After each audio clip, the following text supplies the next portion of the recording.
नमस्कार, मैं हूं अंशुमान। क्रिप्टो काउंटर पर आपका स्वागत है। बाजार सीमित दायरे में है वही कहानी, मगर अलग अलग देशों में क्रिप्टो पर बहुत कुछ हो रहा है। तो आइए सीधे चलते हैं बाजार में और देखते हैं शाम को 5-5:30 बजे के आसपास प्रमुख टोकन्स के रेट्स का क्या हाल था। बिटकॉइन करीब 68,300 पर ट्रेड कर रहा है। पिछले 24 घंटे में 0.7% के आसपास की गिरावट है। नीचे की ओर $66,000 के पास सपोर्ट है, $70,000 के पास रेजिस्टेंस है। पिछले एक महीने में $90,000 के ऊंचे स्तर से गिरावट के बाद बिटकॉइन अभी भी एक करेक्टिव शेकआउट फेज में चल रहा है। लेवरेज का जो कर्ज पर लिए गए सौदे थे वो कट रहे हैं। लॉन्ग टर्म ETF रिजर्व और नैरेटिव जैसे के जो डाउन साइड हैं वो थामे हुए हैं बाजार को। इथीरियम में दिन भर में लगभग हमने फ्लैट कारोबार देखा, $2,000 से नीचे दिखाई दे रहा है। थोड़ा सा नेगेटिव सेंटीमेंट बनता दिखाई दे रहा है। 2050 से 2100 का लेवल रेजिस्टेंस है और 1900 का सपोर्ट पर है। Future pricing long term upside दिखा रही है, लेकिन ट्रेडर्स तब तक सतर्क हैं जब तक कि आल्ट कॉइन ETF और स्पॉट वॉल्यूम्स में नया निवेश यानी लिक्विडिटी नहीं लौटती। सोलाना करीब $84 पर ट्रेड कर रहा है। पिछले सेशन में 8 से 9% का बाउंस दिखाई दिया था। उतार चढ़ाव काफ़ी तेज है। 87 के पास सपोर्ट है और 75 के पास रेजिस्टेंस है।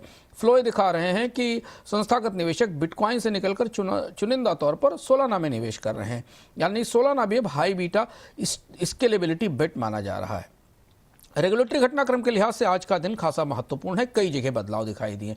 ब्राजील ने एक स्ट्रेटेजिक बिटकॉइन रिजर्व बनाने के कानून को फिर चर्चा में ला दिया है। चर्चा पिछले साल भी शुरू हुई थी। प्रस्ताव यह है कि देश धीरे धीरे 1 मिलियन बिटकॉइन तक के रिजर्व्स बनाएगा, जो कुल फॉरेन रिजर्व का 5% होगा। अगर ये बिल पास हुआ और बिटकॉइन को मैक्रो रिजर्व एसेट्स के तौर पर वैधता मिली तो दुनिया के अन्य देश और खासतौर से इमर्जिंग अर्थव्यवस्थाएं ऐसा कर सकती हैं।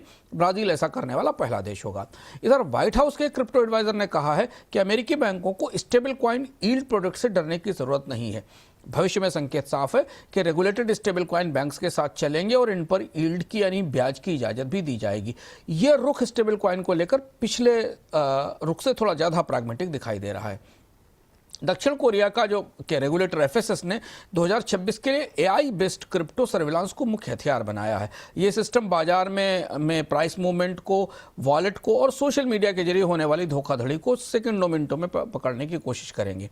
मतलब है कि क्रिप्टो मार्केट के फ्रॉड अब दूसरे अपराधों जैसे ही माने जाएंगे। इधर वियतनाम, जिसने 2025 में क्रिप्टो को लीगल किया था, बूम और बस्ट के बाद अब सख्ती बढ़ा रहा है। इस बूम बस्ट में करीब 55% रिटेल इन्वेस्टर्स को बड़ा नुकसान हुआ था और बड़े स्कैम और नेटवर्क सामने आए थे। अब सरकार एक तरफ क्रिप्टो के फ्रॉड्स के जो नेटवर्क हैं उनको तोड़ रही है और दूसरी तरफ तमाम शर्तों के तहत क्रिप्टो की इनोवेशन को बचाने की कोशिश कर रही है। डिफाई स्टेबल कॉइन में आवे गवर्नेंस अब 100% रेवेन्यू डाउ ट्रेजरी को देने और protocol owned bitcoin linked collateral बढ़ाने पर काम कर रही है।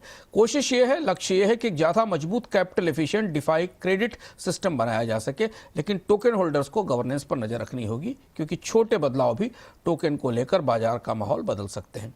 व्हाइट हाउस के एडवाइजर का यह कहना है कि बैंक्स को स्टेबल कॉइन यील्ड से नहीं डरना चाहिए। इस बात का इशारा माना जा रहा है कि रेगुलेटेड स्टेबल कॉइन सब मेन स्ट्रीम फिनेंशियल रेल्स का हिस्सा बन सकते हैं और यूजर्स के लिए इसका मतलब है कि वे शायद इसमें सेफर यील्ड के साथ हाई यील्ड की गुंजाइश भी देख सकते हैं, उन पर ब्याज भी मिल सकता है।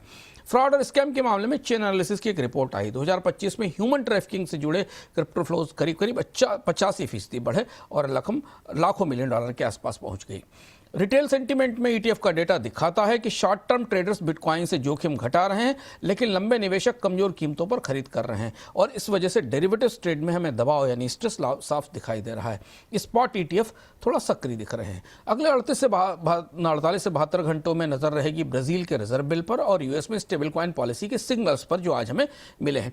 अगर इन नैरेटिव्स में कमजोरी आई तो फिर बिटकॉइन 66,000 से $68,000 के जोन के नीचे जा सकता है। आज की क्रिप्टो बिल्डिंग के विजडम में सबसे महत्वपूर्ण खबर ह्यूमन ट्रैफिकिंग में क्रिप्टो के इस्तेमाल को लेकर। क्रिप्टो दरअसल खुद में ना अच्छा है ना बुरा, एक पेमेंट ट्रेल है, लेकिन डेटा ये दिखाता है कि ट्रैफिकर्स इसका इस्तेमाल कर रहे हैं, क्योंकि इससे पैसा सेकंड्स में बॉर्डर के बाहर चला जाता है।